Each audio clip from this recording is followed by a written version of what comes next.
So we are discussing today that is Bhakti Yoga at home.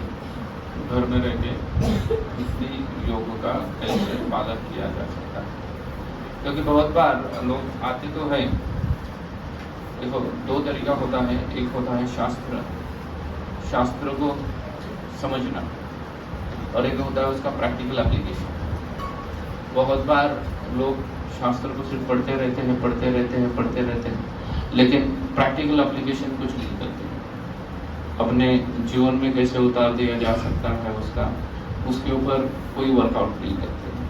और workout ना करने की वजह से होता यूँ है कि भारत में आप देखेंगे मंदिरों में जाने वालों की संख्या बहुत बड़ी है, बहुत बड़े तादादों में लोग मंदिरों में जा रहे हैं, लेकिन चेंज कितने लोग हो रहे हैं तो बहुत ही कम।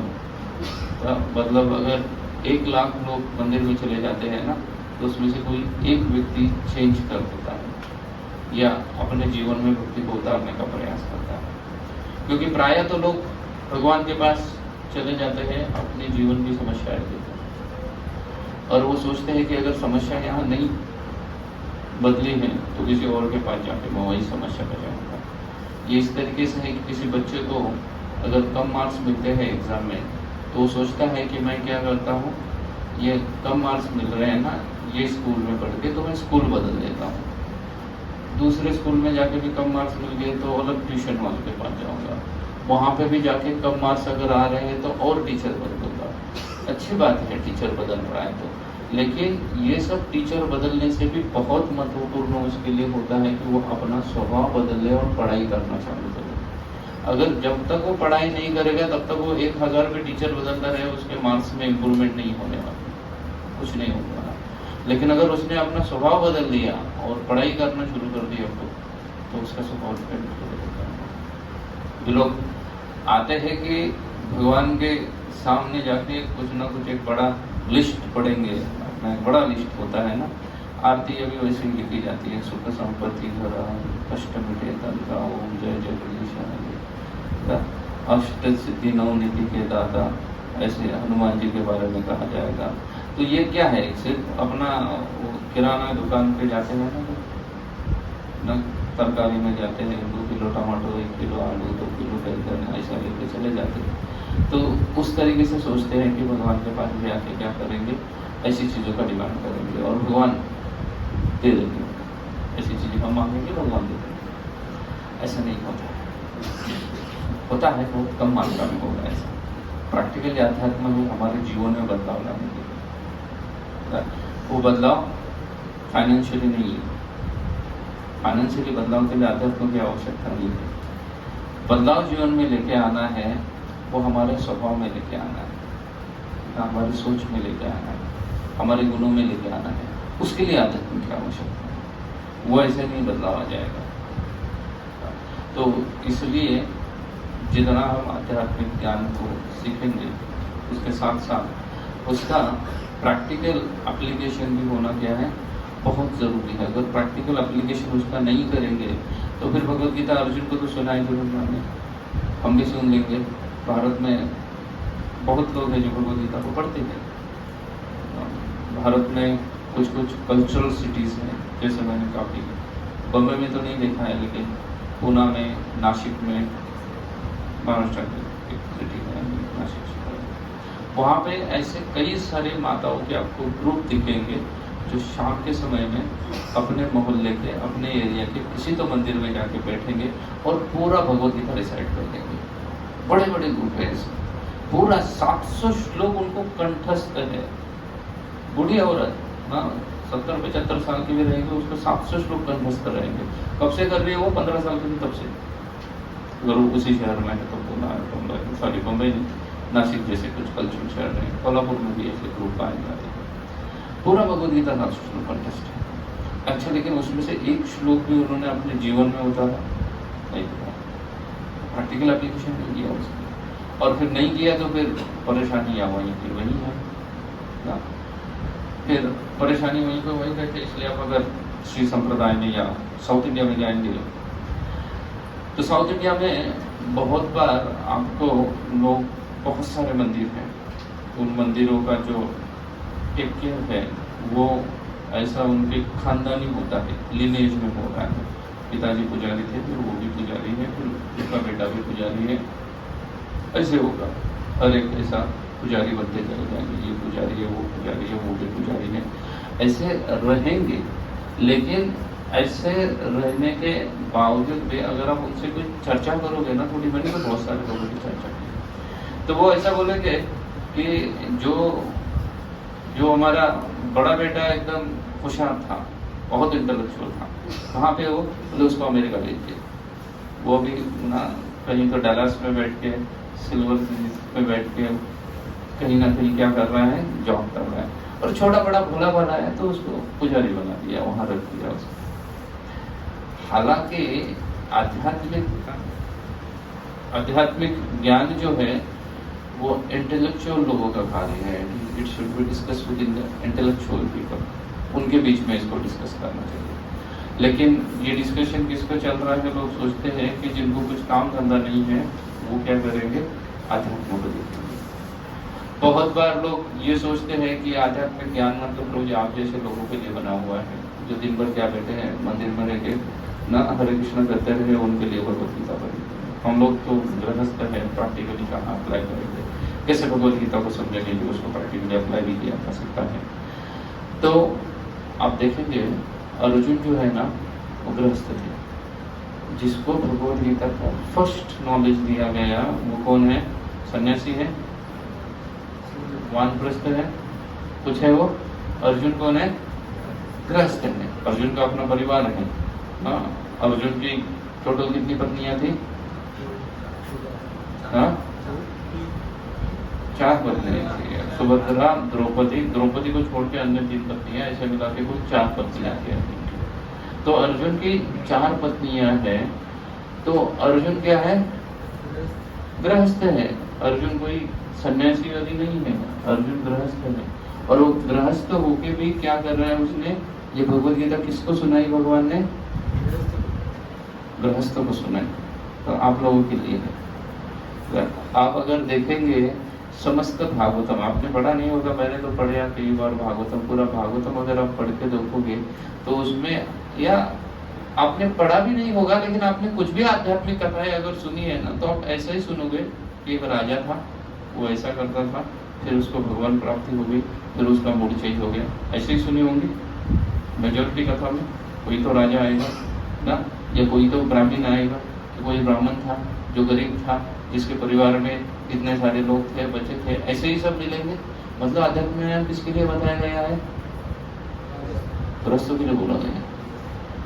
तो फिर ब्रह्मचारी सन्यासी इनके लिए नहीं बोला गया है, उनके लिए है, लेकिन ज्यादा ट्यूशन की आवश्यकता किसको होती है ना, जो बच्चे स्टूडियस होते हैं वो तो स्कूल में जाके भी काफी हो जाता है उनके लिए, लेकिन जो बदमाश होते हैं उनके लिए उनको स्कूल, ट्यूशन, उसके बाद घर में आके कुटाई, ये सब होने के बाद फिर वो क्या करते हैं, कुछ सीख पाते हैं। सब नहीं सीखेंगे तो कुछ सीख पाएंगे उसमें से। तो इसलिए ये जो ज्ञान है ना, ये पूरा का पूरा अर्जुन के लिए दिया गया है, मतलब गृहस्थ के लिए बोला गया है। लेकिन ये लोगों के मिसकंसेप्शंस है कि चलो गृहस्थ के लिए बोला है तो spiritual knowledge it's after retirement. जो रिटायर्ड हो गए हैं ना उनके लिए है, मतलब जिसका आंखों से दिखाई नहीं दे रहा है, दोनों आंखें मोतियाबिंद हो गई है, वो निकालने के बाद भी नहीं उस पर दृष्टि आ रही है, दोनों कान क्या हो गए हैं, उसमें मशीन लगाने के बाद भी आवाज नहीं सुनाई दे रही है, घुटने उसको एक जगह बैठने ना दे रहे हैं, ना खड़े होने दे रहे हैं, ना चलने दे रहे हैं, ना लेटने दे रहे हैं। ऐसी अवस्था में सोचते हैं कहाँ चले जाए, अध्यात्म के पीछे चले जाए, ऐसी अवस्था में भगवान के पीछे चले जाए। लेकिन ऐसे अवस्था में अगर अर्जुन को ज्ञान प्रदान करना ही था भगवान को, अर्जुन को, तो अर्जुन को रिटायरमेंट के वक्त बता देना। लेकिन अर्जुन रिटायर्ड थोड़ा है, अभी तो वो क्या कर रहे हैं, राज्य प्राप्त करने का सोच रहे हैं, उसके बाद वो राज्य को रूल्ड करेंगे, राज्य चलाएंगे, और ये सब करने के बाद वो राज्य आदि कारोबार करने के बाद ये कोई रिटायरमेंट लाइफ नहीं चल रही है। रिटायरमेंट लाइफ होती तो अलग बात है, लेकिन ये रिटायरमेंट लाइफ नहीं चल रही है अर्जुन की। अर्जुन अभी राज्य करने जाने वाला है, रिटायरमेंट के लिए नहीं जा रहे हैं अर्जुन, राज्य करने जाने वाला। इसलिए ये जो आध्यात्मिक ज्ञान है ये रिटायरमेंट लाइफ के लिए नहीं है। कभी कभी ऐसे सोचते हैं कि आध्यात्मिक ज्ञान मतलब सब कुछ छोड़ना पड़ेगा, ये कोई उम्र थोड़ी है छोड़ने की। लोगों का ऐसा भी कंसेप्ट होता है कि अध्यात्म मतलब क्या करना है, सब कुछ छोड़ना है। और हमारा तो ये समझ नहीं है सब कुछ छोड़ने का ना। अभी तो हमें बहुत कुछ प्राप्त करना है ना, घर खरीदना है, बंगलो, घर का फिर बंगलो में ट्रांसफर करना है, छोटी कार से बड़ी कार खरीदनी है, गाँव में जमीन खरीदनी है और ना सोना खरीदना है, ये करना है, वो करना है। तो ये रिटायरमेंट का समय नहीं है, इसलिए आध्यात्मिक ज्ञान मेरे लिए नहीं चाहिए। ये तो सब कुछ क्या है, ये रिटायरमेंट का टाइम है आध्यात्मिक ज्ञान का। लेकिन वास्तविकता अगर आप देखो तो आध्यात्मिक ज्ञान is not for retirement purpose, उनके लिए नहीं दिया गया है। लेकिन ये मिसकंसेप्शंस हैं, क्यों नहीं दिया गया है? अगर आप देखेंगे तो श्रीमद् भागवतम में प्रहलाद महाराज एक सुंदर श्लोक बोलते हैं, कौमार्य आचरता प्राज्ञः। कौमार्य मतलब कुमार अवस्था में ज्ञान प्रदान करना चाहिए। कौन सा ज्ञान? आध्यात्मिक ज्ञान प्राप्त करना चाहिए। हम कब सोच रहे हैं आध्यात्मिक ज्ञान के बारे में? रिटायरमेंट के वक्त। लेकिन रिटायरमेंट के वक्त नहीं बोल रहे हैं, वो बोल रहे हैं कब करना चाहिए आध्यात्मिक ज्ञान? कौमार्य आचरता प्राज्ञा, कुमार अवस्था में। कुमार अवस्था मतलब 5 साल की उम्र होती है जब कुमार अवस्था शुरू हो जाती है ना। 5 के पहले तो बाल्यावस्था होती है, लेकिन 5 साल के बाद कुमार अवस्था चालू होती है। इसलिए व्यक्ति को कहाँ भेजा जाता है? स्कूल में भेजा जाता है। आजकल तो पहले ही भेजते माता पिता को, सिर्फ बच्चे चाहिए लेकिन उनका परवरिश नहीं चाहिए, इसलिए क्या कर देते हैं, पहले ही भेज देते हैं। लेकिन कौमार्य आचरता प्राज्ञा, कुमार अवस्था में उसको स्कूल में भेजा जाता है। तो स्कूल में कुमार अवस्था में भेजा जा रहा है बच्चे को, तो वो जो ज्ञान है वो कुमार अवस्था से ग्रहण करना चाहिए। कौन कुमार अवस्था से ग्रहण करना चाहिए? बिकॉज ऐसा कहा जाता है कि जो ग्रीन बैम्बू होता है ना, ग्रीन बैम्बू, हरा बैम्बू जो होता है, उसको आप मोल्ड करके उससे कई सारी चीजें बनाई जा सकती है। उसको अच्छे से मोल्ड भी किया जा सकता है, वो बहुत जल्दी मोल्ड हो जाएगा। लेकिन जितना बैम्बू क्या हो जाता है, पुराना होने लगता है, वो हरे से क्या होने लगता है, ग्रे होने लगता है बैम्बू। तो फिर क्या करना पॉसिबल है? उसको मोड़ना, फोल्ड करना इम्पॉसिबल है। उसको आप मोल्ड, उस बैम्बू को आप क्या नहीं कर सकते हो, मोल्ड नहीं कर सकते हो, इम्पॉसिबल है। उसे कोई भी चीज बनाना इम्पॉसिबल सा बन जाता है। इसलिए जो ज्ञान है, ये जो मिसकंसेप्शंस है इसको लेके कि इसको कब सीखना चाहिए, रिटायरमेंट के वक्त का है, तो ये रिटायरमेंट के वक्त के लिए नहीं है, ये कुमार अवस्था में सीखने के लिए। ये सब ज्ञान कब सीखना चाहिए? कुमार अवस्था में सीखना चाहिए, उस वक्त इसको शुरू कर देना चाहिए। लेकिन ये मिसकंसेप्शंस होता है कि ज्ञान को बूढ़ी अवस्था में सोचो ना, रिटायरमेंट लाइफ के वक्त अध्यात्म के पीछे जाओ। अगर आप रिटायरमेंट में अध्यात्म के समय जाओगे, अध्यात्म समझने के लिए आपको सोचो, अगर 4, 5, 10 साल निकल जाते हैं कि क्या है एक्जैक्टली स्पिरिचुअलिटी किसको कहते हैं, अध्यात्म किसको कहते हैं, और फिर उसके बाद आएगा पर्सनल इम्प्लीमेंटेशन का समय, तब तक तो निकल चले जाओगे, ये छोड़ के पार हो जाओगे। फिर करोगे कब आप? कभी नहीं कर पाओगे। इसलिए शंकराचार्य कहते हैं ना, पुनरुपि जननम पुनरुपि मरणम पुनरुपि जननी जगति ना, यह संसार है बहुदुस्ता है, पुनरुपि चर्विति चर्विता। फिर वही कार्य होगा, एक जन्म में आके वही कार्य किया, अगले जन्म में फिर से क्या करने वाले हैं, वही कार्य करने वाले हैं। पुनरुपि चर्विति चर्विता। इसके लिए मैं प्राय एक एग्जाम्पल देता हूँ ना। पुनरुपि जो हमने पहले चर किया हुआ है, जैसे आप लोगों ने बचपन में कभी तो च्युइंगम खाया होगा ना, च्युइंगम टॉफी होती है, वो गम है ना, वो टॉफी बिगनिंग में मीठी लगती है, उसके बाद उसमें से मिठास निकल जाती है, लेकिन फिर भी लोग उसकी मिठास तो 10-15 मिनट में खत्म हो जाती है, लेकिन उसको 2 घंटा क्या करते रहते हैं, चबाते रहते हैं। कुछ मिल रहा है उसमें से उनको, कुछ स्वाद नहीं है उसके अंदर, फिर भी क्या कर रहे हैं, उसको चबाते जा रहे हैं, चबाते जा रहे हैं, चबाते जा रहे हैं। शंकराचार्य कहते हैं कि ऐसा ही जीवन है लगभग। पुनरुपि चर्विते चर्वता, वही कार्य फिर से कर रहे हैं, फिर से कर रहे हैं, फिर से कर रहे हैं, कुछ नई चीज नहीं कर रहे हैं।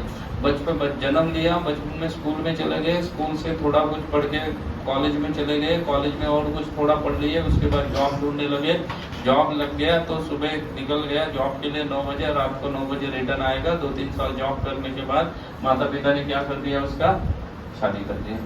शादी करने के बाद 2-3 साल गुडी ईयर्स यहाँ वहाँ निकल गया और उसके बाद 2 बच्चे हो गए। बच्चों के 4-5 साल होने के बाद खत्म, स्वाद जीवन का खत्म हो गया। फिर से पुनरुपि चर्वता। हाँ, 25 साल पहले खुद स्कूल जा रहा था, अभी अपने बच्चों को स्कूल लेके जा रहा है। 25 साल पहले खुद के एजुकेशन के लिए चिंतित था, अभी किसके एजुकेशन के लिए चिंतित है, बच्चों के एजुकेशन के लिए चिंतित है। 25 साल पहले खुद के जॉब की चिंता थी, अभी किसकी जॉब की चिंता है, बच्चों के जॉब की चिंता है। 25 साल पहले खुद के लिए गुड मैच ढूंढ रहा था, अभी चिंता है कि बच्चे ये चांस देंगे भी या नहीं देंगे मुझे, या खुद ही ढूंढ के लेके आएंगे, उसके चिंतित है। खत्म हो गया बंदा 55-60 साल का, रिटायर्ड हो गया। उसके बाद फिर से क्या कर रहा है, 40-60 साल पहले खुद स्कूल जा रहा था, अभी पोते को लेकर स्कूल जा रहा है। 60 साल पहले खुद के लिए चिंतित था, अभी किसके एजुकेशन की चिंता कर रहा है, पोते के एजुकेशन की चिंता कर रहा है। पहले खुद के जॉब की चिंता की, फिर बच्चे के जॉब की चिंता की, अभी पोते की जॉब की चिंता कर रहा है। पहले खुद की शादी की चिंता की, फिर बच्चे की शादी की चिंता की, अभी भाग की शादी है तो पोते की शादी देखेगा, नहीं तो निकल जाएगा। अरे रह के भी करेगा क्या वो, क्योंकि अगर वो रहता भी था ना तो वो जो पर पोता आता था ना, उसको लेकर स्कूल में जाता था, और कुछ नहीं कर पाता था वो। इसलिए शंकराचार्य कह रहे हैं पुनरुपि चर्विता चर्वता, वो वही करता रहेगा जो उसने क्या कर रहा है, पहले से कर रहा है ना, जो खुद किया है वही चीज करता रहेगा। हर 25 साल के बाद व्यक्ति वही चीज करेगा, है ना। केस टू केस थोड़ा ऊपर नीचे होगा, 25 का 26, 27, 28 इतना ही होगा ऊपर नीचे, लेकिन फिर से क्या करेगा, वही चीज करेगा, वही चीज करेगा। इसलिए हमें प्रहलाद महाराज कह रहे हैं कि बाल्यावस्था में ही क्या करना चाहिए, अध्यात्म सिखाना चाहिए, क्योंकि वो क्या है, अभी ग्रीन बैम्बू है, उसको मोल्ड किया जा सकता है, उसके द्वारा नए अच्छी चीजें बनाई जा सकती है। तो अभी वो जो ग्रीन है तभी उसको मोल्ड करो। लेकिन चलो ठीक है, अभी आपके हाथ का समय चला गया, जब ग्रीन थे तब मोल्ड करने का हो गया है कि कुछ लोग पूरे सूख गए हैं, कुछ लोग आधे हैं, बीच में बोल रहे हैं कि तो जी अभी तक हम पूरे ग्रे नहीं हुए हैं, अभी भी क्या है, आधे ग्रीन है और आधे ग्रे हो चुके हैं। तो चलो ठीक है, उससे मोल्ड करके जितना प्राप्त कर सकते हैं उतना प्राप्त करने का प्रयास करेंगे। तो ये बात आपके हमेशा ध्यान में रखिएगा कि अध्यात्म कोई बुढ़ापे में करने वाली चीज नहीं है ना। आप सोचिए ना, अगर आपको कोई गुलाब का पुष्प देता है, फूल देता है ना, भारत में जो वेस्टर्न कंसेप्ट आ गया, अभी वैलेंटाइन डे के दिन बहुत गुलाबों का क्या होता है, फ्री होता है, बड़े महंगे हो जाते हैं। तो आपको किसी ने गुलाब का फूल दिया, उसकी सब पंखुड़ियां है ना गिर रही है, यहाँ वहां से क्या हो रही है, पंखुड़ियां सभी गिर रही है। आप उसके सामने तो प्लास्टिक स्माइल दे दोगे थैंक यू करके, लेकिन पीछे से क्या दोगे उसको, गाली दे दोगे ना, गाली, क्या फूल दिया है, लगता है कहीं फेंकना था तो कहाँ दे दिया, मुझे डस्टबिन समझ के मेरे ऊपर फेंक के चला गया या मेरे हाथ में थमा के चला गया। ऐसे ही सोचोगे उसके बारे में, ऐसा ही सोचेंगे ना, क्योंकि क्या है, उसने जो फूल दिया हुआ है ना हमें, वो ऐसा ही फूल था ना, वो गिर रहा है यहाँ वहां से, तो यहाँ वहां से गिर रहा है तो अच्छा नहीं लग रहा है। तो अभी आप सोचिएगा, जिसको कानों से दिखाई नहीं दे रहा है, सॉरी आंखों से दिखाई नहीं दे रहा है, कानों से सुनाई नहीं दे रहा है, इसकी अवस्था उस पंखुड़ियां गिरे हुए फूल की तरह ही है, चल नहीं सकता है, घर में कोई उसको पसंद नहीं कर रहा है अभी ना, सब लोग देख रहे हैं कि इनका एक्सपायरी डेट अब तक क्यों नहीं आ रहा है, कौन से कंपनी का प्रोडक्ट है कि एक्सपायरी डेट डाला ही नहीं है, जा रहा है या नहीं जा रहा है, घर में कोई उसको रखना नहीं चाहते, तो बंदा आके कहाँ बैठ रहा है, मंदिर में बैठता है। कुछ दिन पहले, कल या परसों की बात है, एक व्यक्ति ने मुझे फोन किया, बोले स्वामी जी मैं आपको फलाने समय मिला था, मुझे तो याद भी नहीं कब मिले थे। तो बोले हाँ जी मिले होंगे, क्या बात है बताइए। तो बोलने लगे मैं अपना जीवन पूरा अभी भगवान को समर्पित करना चाहता हूँ। मैं बोला बहुत अच्छी बात है। मैं बोला उम्र कितना है आपका? बोले 79 ईयर्स। मैं बोला अभी आपने पूरा आपका जीवन कहाँ भगवान को समर्पित करने के लिए, जीवन में बचा कितना समय है ना। 25 साल का लड़का अगर बोलता है कि मैं अपना जीवन भगवान को समर्पित करना चाहता हूँ तो ठीक है, उसका जीवन बचा हुआ है, लेकिन बोले आपके जीवन में ही बचे कितने साल है, हफ्तों में अभी जीवन बचा होगा, सालों में तो इम्पॉसिबल है, महीनों में बचा होगा। अगर आप 79 मतलब ऑलमोस्ट 80 साल हो गए हैं, कुछ महीने जीवन के बचे होंगे या कुछ हफ्ते बचे होंगे, सालों में भी नहीं बचा हुआ है जीवन, तो कौन से जीवन को समर्पित करेंगे आप भगवान को? जो आपके हाथ में है ही नहीं तो कहाँ समर्पित कर देंगे?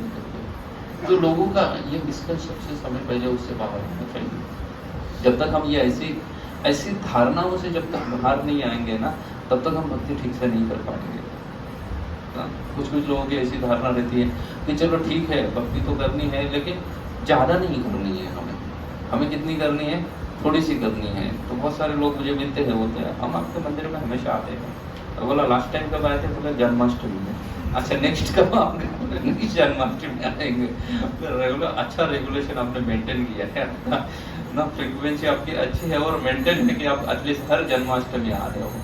तो कुछ लोगों का भक्ति को ऐसा समझ के बैठे हुए, अगर वो आते भी है तो वो समझते हैं कि ऐसा है करके। कुछ लोग ऐसे होते हैं जो बोलते हैं कि क्या हो गया है, मूवी के सॉन्ग सुन के, रील्स देख के, यूट्यूब वीडियोज और जितना भी सारे क्या कहते हैं मनोरंजन के साधन है ना एंटरटेनमेंट के, वो सबसे परेशान हो गए। तो बोलते चलो जाके थोड़ा आध्यात्मिक मनोरंजन करके आते हैं। लोग उधर भी चले आते हैं, आध्यात्म को भी क्या समझ के बैठे हैं, मनोरंजन समझ के बैठे हैं कि चलो अभी क्या हो गया, अभी कोई मूवी आदि कुछ देखने का इच्छा नहीं रहा है तो क्या देख लेते हैं, अभी जाके कहीं फिर प्रवचन सुन के आ जाते हैं और भी बोलेंगे अच्छा था प्रवचन। बहुत सारे लोग, भाई पीछे के अभी कुछ दिन पहले पिछले हफ्ते में मैं एयरपोर्ट में बैठा हुआ था वहाँ विशाखापट्टनम में। मेरी फ्लाइट रिस्केड्यूल हो गई तो फिर बैठना पड़ा 4-5 घंटा वही एयरपोर्ट में। ऊपर से विशाखापट्टनम बम्बई से ज़्यादा उमस होती है तो मैं बाहर भी नहीं जा सकता था, वही एयरपोर्ट पर बैठा था। तो एक व्यक्ति आया मेरे बाजू में बैठा और थोड़ी देर तक बैठा, फिर मुझे बोला हरे कृष्ण स्वामी जी। हरे कृष्ण। बोले कि मैं बम्बई का रहने वाला हूँ। अच्छी बात है, मैं भी मुंबई जा रहा हूँ, फ्लाइट तो डिले हो गई तो स्केड्यूल हो गई, बोले थोड़ा चौपट कर दिया मेरा काम उधर हो कुछ था। फिर मुझे बोला, बोले भाई गौर गोपाल जी है आपके इस्कॉन में? बोला हाँ। बोले आप जानते हो? तो मैं बोला बहुत अच्छे से जानता हूँ। तो मुझे बोले कि मैं उनका फॉलोअर हूँ। अच्छी बात है, उनके फॉलोअर है। बोले फॉलोअर मतलब आप है क्या? फॉलोअर तो पहले तो मुझे समझाए कि फॉलोअर कहते किसको ना। तो वो मुझे बोले आप जानते नहीं वो फॉलोअर्स कंसेप्ट को? मैं तो जानता हूँ, आप नहीं जानते हो, इसलिए मैं पूछ रहा हूँ कि आपकी डेफिनेशन क्या होती है फॉलोअर की, क्योंकि मेरी डेफिनेशन कुछ अलग है फॉलोअर्स की। तो बोले कि मैं आप गौर गोपाल जी के फॉलोअर हूँ। मैं बोला आप कितने बजे उठते हो सुबह? बोला सुबह नहीं, मैं 8 बजे उठता हूँ। बोला गौर गोपाल 4 बजे उठता है, क्योंकि इस्कॉन में स्टैंडर्ड है, अगर कोई मंदिर ब्रह्मचर्य आश्रम में तो 4:30 बजे मंगल आरती उसको होना चाहिए। तो बंदे को आधा घंटा तो पहले उठना ही पड़ेगा, है ना। प्रातः विधि के सब कार्यक्रम करके अगर उसको पहुंचना है 4:30 बजे मंदिर में, गौर गोपाल 4 बजे उठता है, आप 8 बजे उठते हो, कौन सा एंगल से फॉलो कर रहे हो उसको? मेरे हाथ में बिडबैक जब कर रहा था मैंने उसको दिखाया, बोले इसको माला कहते हैं, तो इसके ऊपर मैं हरे कृष्ण महामंत्र जप कर रहा हूँ, आप कितना माला करते हैं? बोला नहीं मैं कुछ ऐसा माला विला नहीं करता। मैं बोला गौर गोपाल 16 माला करता है हर रोज विदाउट फेल। बोले हर दिन 16 का? बोला गारंटी के साथ बोल रहा हूँ मैं, पूरा उन्होंने देखा है उसको। बोले माला करते हो, आप कितना करते हो? बोले मैं कुछ नहीं करता। मैं बोला गौर गोपाल तो चाय कॉफी प्याज लहसुन भी नहीं खाता ना, वेजिटेरियन हो? बोले आप वेजिटेरियन हो? Non vegetarian? वैसे तो हम वेजिटेरियन ही है, लेकिन कभी कभी खा लेते हैं संडे को वगैरह। बोला गौर गोपाल तो कभी कभी छोड़ो, कभी भी नहीं खाने वाला है, इम्पॉसिबल है।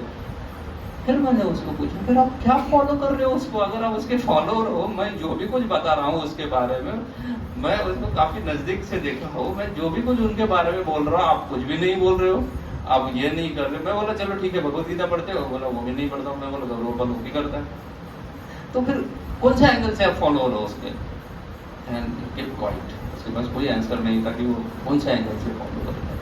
हमें बहुत बार ऐसे लगता है कि हम क्या कर दिए हैं, किसी स्पिरिचुअल चैनल को सब्सक्राइब कर दिए ना, एक राइट क्लिक दबा दिए और घंटी का बटन दबा दिए ना, तो हमें लगता है कि हम क्या बन गए उनके फॉलोअर। वो होता है फॉलोअर का मतलब होता है you have to walk on the footstep of that person, then you can call yourself the follower of that person.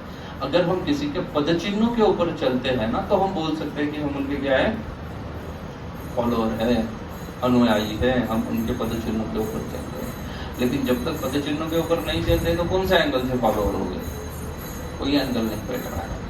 तो गृहस्थ आश्रम में कई बार रहते हुए ये कई सारे मिसकंसेप्शन हमारे साथ क्या हो जाते हैं, जुड़ जाते हैं। कई सारे मिसकंसेप्शन ऐसे रहते हैं अध्यात्म को लेके। फिर हमारा अध्यात्म क्या बन जाता है ना, अध्यात्म जीवन का हिस्सा रह जाता है। जब तक जीवन का हिस्सा अध्यात्म है ना, तब तक आपको भगवान की प्राप्ति नहीं होने वाली, ना ही आपका जीवन परिवर्तित होने वाला। क्यों परिवर्तित नहीं होने वाला है? क्योंकि जॉब भी आपके जीवन का एक हिस्सा है। कंपनी, आप घर से ज़्यादा समय कंपनी में बिताते हो प्रैक्टिकली। आप बोलोगे नहीं प्रोजेक्ट कंपनी तो हम 10 घंटा जाते हैं, घर में 14 घंटा रहते हैं, नहीं रहते हो। 14 में भी 6 घंटा तो सोते रहते हो, वही 8 घंटा भी सोता होगा। फिर आने जाने का समय अगर छोड़ो तो घर में 6 घंटा ही रुकते हो। तो फिर फ्रैंक, आप घर में आने के बाद जागरूक अवस्था में सिर्फ 6 घंटा होते हो ना। जॉब से आने के बाद 2-3 घंटा, जॉब पे जाने के पहले 2-3 घंटा, उसके बाद घर से कोई संबंध नहीं है। तो आपका ज़्यादा संबंध किसके साथ है?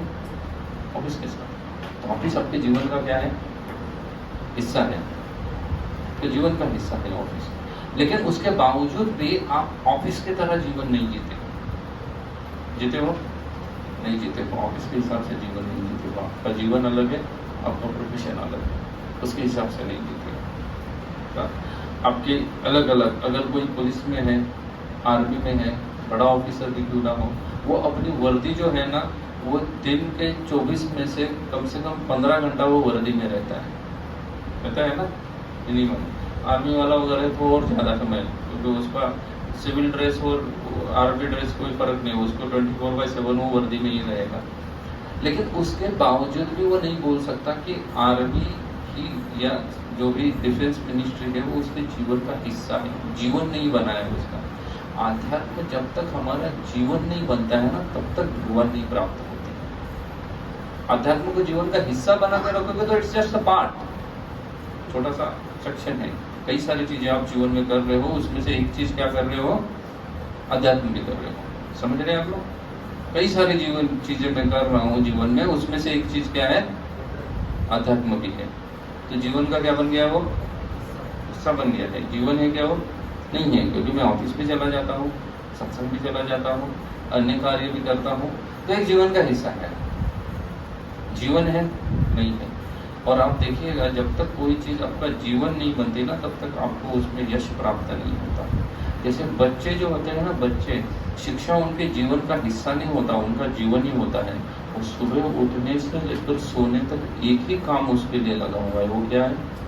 पढ़ाई, पढ़ाई, पढ़ाई और पढ़ाई। कुछ नई चीज बता दें। आपके घर में, सबके घर में बच्चे हैं, आपने देखे होंगे। अगर आपके घर में नहीं है तो आपका खुद का जीवन गया होगा बचपन का।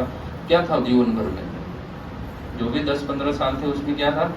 सुबह उठने के बाद नहाया धोया, ब्रेकफास्ट लिया, स्कूल चल दिया। स्कूल से आ गया, थोड़ा सा और कुछ नहीं खाया वगैरह, तो कहाँ चल दिया? वो ट्यूशन चल दिया।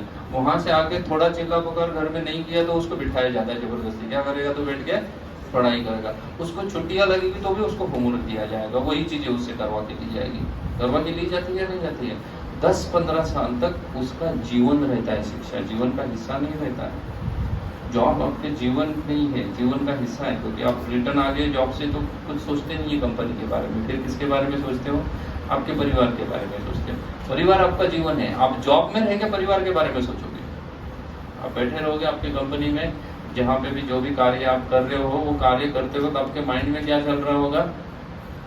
घर के बारे में चल रहा होगा। अपना फ्लैट खरीदना है, उसका किस्तें इतने आएगी, इतना लोन है, मेरे पास इतना ही पैसा बचा हुआ है।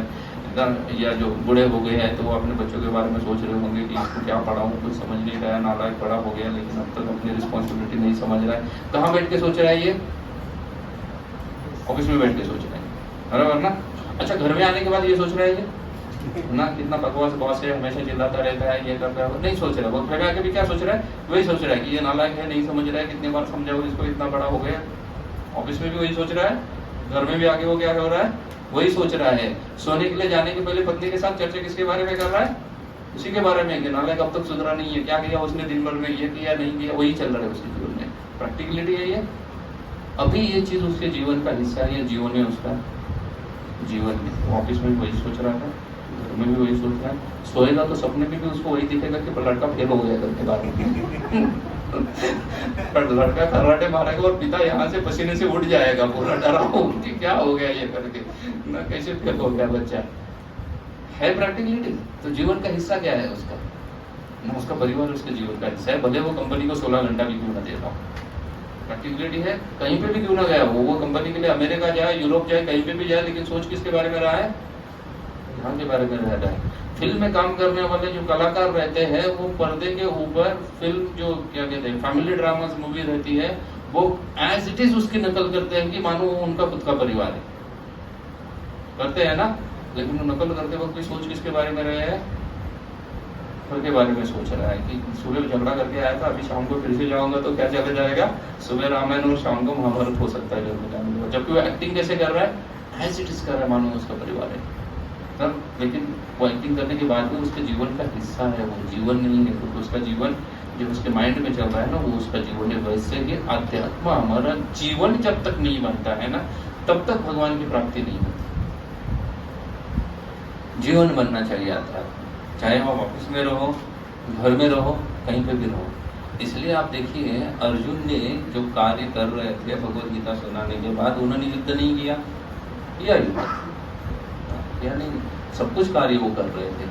जो कार्य कर रहे थे, जो भी क्षत्रिय के लिए आवश्यक है, राज परिवार के लिए आवश्यक है, राजा के लिए आवश्यक है, वो सब कार्य वो कर रहे थे।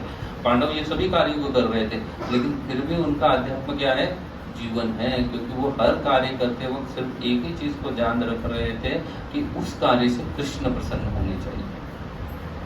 जो भी कार्य हम करें उनसे कौन प्रसन्नता होनी चाहिए, जिससे कृष्ण को प्रसन्नता होनी चाहिए। अगर कृष्ण प्रसन्न नहीं है तो फिर उस कार्य का हमारे जीवन में कोई फायदा नहीं है। चाहे फिर वो जॉब करे, चाहे फिर ना बिजनेस करे, चाहे राजपाट करे, पॉलिटिक्स करे, पढ़ाई करे, कुछ भी करे, इसको कहते हैं आध्यात्मिक जीवन करना। पूरा जीवन आध्यात्म में बनना चाहिए। और ऐसा जीवन अगर कोई जिएगा अच्छे से तो फिर क्या बन जाएगा, वो भगवान को देख सकता है, आसानी से देख सकता है। लेकिन हमारा प्रयास ऐसा नहीं हो रहा है। हम तो अभी तक तो यही सोच रहे हैं कि रिटायरमेंट जब हो जाएगी तब देखेंगे।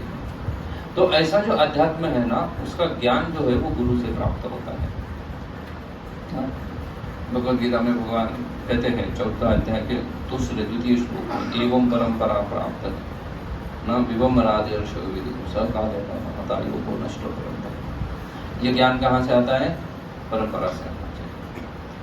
बहुत बार आध्यात्मिक ज्ञान जब ढूंढने के लिए लोग निकलते हैं तो आप टीवी चालू करोगे तो 200 चैनल के ऊपर 400 बाबा आध्यात्मिक ज्ञान सुनाएंगे,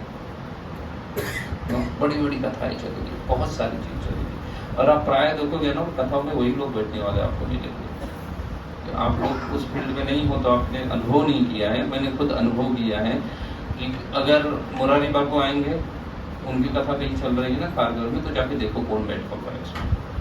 तो चेहरों को थोड़ा याद रखो, उस दिमाग से जाओ तो आपको याद रह जाएंगे चेहरे। जैसे अगर आप कहीं पे कुछ स्टडी के लिए जाते हो, कुछ पर्टिकुलर चीज के लिए मिशन पे जाते हो ना, तो आपको ध्यान रहेंगे वो सब चीजें। उसके बाद देवी नंदन ठाकुर जी आएंगे, उनकी कथा रखो, फिर उसमें देखो कौन बैठे हुए हैं, वही लोग बैठे हुए आपको ना। उनके बाद और कोई आ जाएंगे, और कई सारे लोग हैं, जैसे वो संत समागम खारगर में होता है निरंकारी वालों का, उसमें जाके देखो आपको वही लोग दिखाई देंगे ना। सब जगह आप देखो मोटा मोटी वही लोग दिखाई देंगे, क्योंकि वो समझते हैं कि अध्यात्म मतलब क्या है। कि अध्यात्म, ऐसा मैं नहीं बोल रहा हूँ कि ये सब लोग कोई गलत बता रहा है, लेकिन वो लोग यही सोचते हैं कि अध्यात्म मतलब स्कूल में चले जाओ और किसी भी क्लास में बैठो, सब जगह ज्ञान ही बट रहा है ना। स्कूल में जाना है ज्ञान प्राप्त करने के लिए, आज जाके 5वीं कक्षा में, कल 6ठी की कक्षा में, परसों 8वीं की कक्षा में, परसों 3री की कक्षा में, जहां तहां जाके बैठेंगे और हम क्या बन जाएंगे, अध्यात्म को प्रैक्टिस में उतरना। हमारे जीवन में जीवन क्या बन जाएगा, अध्यात्म में बन जाएगा। लेकिन ऐसा होने वाला नहीं। अगर बच्चा जाके हर दिन एक ही क्लास में बैठेगा ना तो पास हो जाएगा। हर दिन अलग अलग कक्षा में जाके बैठेगा तो पास होगा, कभी पास नहीं होगा। और हर दिन अगर जाके वो एक ही कक्षा में बैठेगा तो पास हो जाएगा, फिर 1 साल तक दूसरी कक्षा में बैठेगा, फिर पास होगा, फिर जाके और 1 साल तक तीसरी कक्षा में बैठेगा। ऐसा वो लगभग 15 साल तक करता रहेगा, तब जाके उसको क्या है, उसके एजुकेशन का कुछ वैल्यू बनता है, उसको रिकग्नाइजेशन बनता है। तब तो उसको कोई रिकग्नाइज नहीं कर रहा है उसके एजुकेशन को। कब रिकग्नाइजेशन मिल रहा है उसको, ये सब चीजों के थ्रू जाने के बाद। वैसे ही हमें आध्यात्म परंपरा से सीखना चाहिए। क्या संप्रदाय में विहीन ज्ञान अगर हम प्राप्त करते हैं तो वो ज्ञान का कोई मतलब नहीं बनता है। अगर हम गुरु से ज्ञान नहीं प्राप्त करते हैं, परंपरा से नहीं प्राप्त करते हैं, तो वो ऐसा ही है कि आप आज एक कक्षा में हो, कल दूसरे कक्षा में, कल तीसरी कक्षा में और कहीं पर बैठोगे, ज्ञान तो बहुत सारा मिल जाएगा लेकिन वो कुछ काम का नहीं होगा, कुछ काम का नहीं होगा। क्यों काम का नहीं है? क्योंकि ऐसा ही या कुछ लोग रहते हैं तो जीवन में परेशानी आ जाएंगी तब क्या निकलेंगे? तब ज्ञान ढूंढने के लिए निकलेंगे, अध्यात्म के पीछे दौड़ेंगे, मंदिर में चले जाएंगे, बाबा जी के पास चले जाएंगे और न जाने तावीज पहनेंगे, माला जप करेंगे, मंत्र जप करेंगे, क्या क्या नहीं करेंगे और फाइनली लगेगा कि कुछ फर्क नहीं पड़ रहा इससे। वो बंदर की जैसे अवस्था आपको पता है, सभी प्राणियों में जो बंदर रहता है ना वो बारिश में दिखता है, बाकी कोई दिखता नहीं है बारिश में। क्योंकि बंदर जब तक बारिश गिरती रही ना तब तक घर के बारे में सोचता नहीं है। जब बारिश गिरने लगेगी, वो भीगने लगेगा, तब वो सोचता है कि मुझे घर होना चाहिए था, अभी मैं घर बना लेता हूँ। लेकिन फिर सोचता है कि अभी कहाँ घर बनाएंगे, अभी तो बारिश कम होने दो, खत्म हो जाएगी, फिर घर बनाने देगा। बारिश खत्म हो जाती है, घर बना नहीं पाता, भूल जाता है वो चीज़। फिर बारिश आएगी तो कहाँ निकलेगा वो? घर बनाने के लिए निकल जाएगा, फिर से घर बनाने के लिए निकल जाएगा। तो घर बनने वाला है, उसका कभी नहीं बनने वाला, परेशानियां खत्म नहीं होगी। ये हमारी तरह है, जब परेशानी आएगी तब आध्यात्मिक हो जाओ। अन्य कई सारे लोग हैं वो पहले से ही ढूंढ के रखते हैं, बारिश के पहले। कई सारे पशु हैं जो बारिश के पहले ही अपनी गुफा हो या अन्य चीजें ढूंढ के रखते हैं और वहां जाके वो शेल्टर करते हैं। लेकिन हम सोचते हैं कि जीवन में परेशानी आ जाए तो आध्यात्म में चले जाए। अच्छा, करने के बाद अगर परेशानी नहीं खत्म हुई तो वो बोलते हैं कि कुछ काम का नहीं था ये ना, इस्कॉन में जाके कुछ फायदा नहीं हुआ है, मैं इतने सालों से इस्कॉन गई, मेरा बेटा 12वीं में था फिर भी फेल हो गया। अभी क्या बेटे की एग्जाम देने इस्कॉन वाले आ जाए? वो तो उसका काम था ना पढ़ाई करना, वो तो इस्कॉन का काम नहीं था उसको पढ़ाई करवाना। लेकिन लोग सोचते हैं ऐसा कि इसके पास फिर ये आध्यात्मिक चीज नहीं करेंगे, वो आध्यात्मिक चीज नहीं करेंगे। क्यों नहीं करेंगे? क्योंकि उसका इम्पैक्ट नहीं दिखता है। देखो, अध्यात्म आपके जीवन की समस्या को नहीं निकाल सकता। तो भी फ्रैंक इतने सालों के बाद अपना एक्सपीरियंस से बता रहा हूँ। मैं खुद अध्यात्म अपने जीवन में ऑलमोस्ट पिछले 30 साल से फॉलो कर रहा हूँ। जब से मुझे समझ में आ रहा है तब से मैं उसको फॉलो कर रहा हूँ ना। जब से मैंने कुछ संभाला है, जितनी सब दूर तक जाके मैं बचपन की याद कर सकता हूँ, तब से मैं माला कर रहा हूँ। उस पूरे एक्सपीरियंस के साथ बता रहा हूँ आपको कि समस्या का निराकरण नहीं होने वाला। इसलिए करें अध्यात्म, समस्या वैसे ही रहेगी, वो अध्यात्म से नष्ट नहीं होती। फिर अध्यात्म से क्या नष्ट होता है? तो आपने देखा होगा जब बरसात होती है ना तो सभी पशु पंछी सब भीग जाते हैं। जैसे ही बारिश चालू हो जाए ना, कौवा भीग जाएगा, कबूतर भीग जाएगा, चिड़िया भीग जाएगी और जो भी है सब भीग जाएंगे। जैसे ही बारिश हो गई ये सब भीग जाएंगे। लेकिन इसमें खास करके जो गरुड़ होते हैं ना, गरुड़ वो भीगता नहीं है बारिश में, क्योंकि वो क्या करता है, बादलों के ऊपर उड़ जाता है। जैसे वर्षा चालू होती है वो कहाँ उड़ जाता है? वो बादलों के परे चला जाता है। तो बारिश में भीग पाएगा? नहीं भीग पाएगा। वैसे ही आध्यात्म हमारी चेतना को, ये जो दुखों की या परेशानियों की जो बारिश हमारे जीवन में हो रही है ना, उसके परे हमारी चेतना को लेकर। इसलिए गरुड़ ने बारिश को खत्म नहीं किया है, ईगल ने किया है, बारिश को खत्म नहीं किया। बारिश तो वैसे ही हो रही है, लेकिन वो खुद कहाँ उड़ के चला गया है? बादलों के परे चला गया है। वैसे आध्यात्म हमारे चेतना को लेके जाता है, बादलों के परे चेतना को लेके जाएगा। तो परेशानी आएंगी लेकिन उसका क्या नहीं होगा, हमारे ऊपर कोई भी परिणाम नहीं होगा। क्योंकि बारिश तो हो रही है लेकिन गरुड़ के ऊपर कोई परिणाम नहीं हो, तो बादलों के परे नहीं है ना। हम चेतना से, हो सकता है हम समस्याओं में घुरे हुए हैं, लेकिन हमारी चेतना क्या है, उसके परे हो सकती है। ये हमें अध्यात्म देता है। इसलिए हमें, लेकिन वो ज्ञान कहाँ से प्राप्त करना चाहिए? परंपरा में प्राप्त करना चाहिए। तो ये प्राय आप लोगों ने सुना होगा 4 परंपरा 4 संप्रदाय के बारे में। भगवान बोलते हैं भगवद गीता में कि संप्रदाय होने चाहिए, 4थे अध्याय में बोलते हैं एवं परंपरा प्राप्त, तो ज्ञान परंपरा में लेना चाहिए। तो 4 परंपराएं 4 संप्रदाय कहे जाते हैं ना। ये पद्म पुराण में श्लोक आता है इसके बारे में। चत्वारिंशत् संप्रदाय, 4 प्रकार के संप्रदाय हैं। कौन कौन सा है? श्री संप्रदाय है, ब्रह्म संप्रदाय है, रुद्र संप्रदाय है और कुमार संप्रदाय। भगवान ने प्रथम ज्ञान अध्यात्म किसको दिया था? ब्रह्मा जी को दिया था। कहाँ पे लिखा हुआ? श्रीमद् भागवत में प्रथम श्लोक में लिखा हुआ है, तेने ब्रह्मर्षया आदिकवये मुह्यन्ति असुरया ना। किसको बोल दिया? पहले ब्रह्मा को बोल दिया। तेने ब्रह्म हृदय आदि को, ब्रह्म को आदि कवि भी कहा जाता है। भगवान ने अपना ज्ञान किसको दे दिया? ब्रह्मा जी को प्रदान किया। ब्रह्मा जी ने आगे जाके वो गुरु शिष्य परंपरा से कई सारे लोगों को प्रदान किया। नारद जी को प्रदान किया, नारद ने व्यास को प्रदान किया, व्यासदेव ने मध्वाचार्य को प्रदान किया, मध्वाचार्य ने आगे चल के इस ज्ञान को प्रदान किया। तो इसको बोला जाता है ब्रह्म मध्व संप्रदाय या ब्रह्म संप्रदाय भी बोलते हैं।